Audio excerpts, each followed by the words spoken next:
effectivement, c'est un sujet qui est complexe à définir.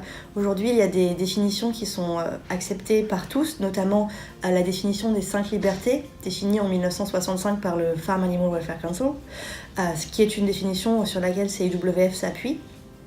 Et puis, il y a également plus récemment et en France eu la définition de l'ANSES qui porte notamment sur la prise en compte des besoins comportementaux et physiologiques des animaux ainsi que sur leurs attentes, qui est une définition tout à fait ambitieuse et que nous trouvons chez CIWF parfaitement adaptée également. Donc, chez CIWF, nous accompagnons les acteurs de l'agroalimentaire français mais aussi européens dans leur prise en compte du bien-être animal de plusieurs manières. Ça peut être de manière très transversale avec la rédaction de politiques de groupe sur le bien-être animal par exemple, mais ça peut aussi être le développement d'outils beaucoup plus terrain comme des outils d'audit ou d'évaluation du bien-être animal en élevage.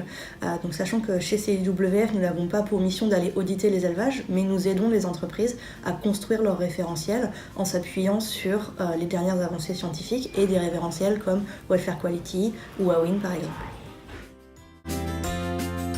C'est vrai que quand on veut réaliser un audit complet du bien-être animal, il faut auditer plusieurs acteurs différents, notamment parce que voilà, la vie de l'animal ne se passe pas qu'en un seul endroit, pas qu'en élevage, il y a aussi toute la phase de ramassage, de transport, d'abattage, et sur certaines filières également la phase de naissage qui est séparée. Donc il y a d'abord ce premier challenge d'agréger l'ensemble des données collectées chez chacun des acteurs, qui est un sujet sur lequel une plateforme comme ApplyFarm peut être tout à fait intéressante. Et puis ensuite, il y a la facilité, la maniabilité aussi des outils pour les audits en élevage. C'est vrai qu'avoir une tablette ou un smartphone pour réaliser l'audit, c'est plus simple que de faire ça papier-crayon, de devoir le mettre dans un tableau Excel, de l'envoyer à quelqu'un qui va agréger les données, etc. Ça fonctionne, mais c'est vrai qu'on perd du temps. Donc des outils comme ceux développés par ApplyFarm peuvent être tout à fait intéressants pour gagner en efficacité au niveau des audits de terrain.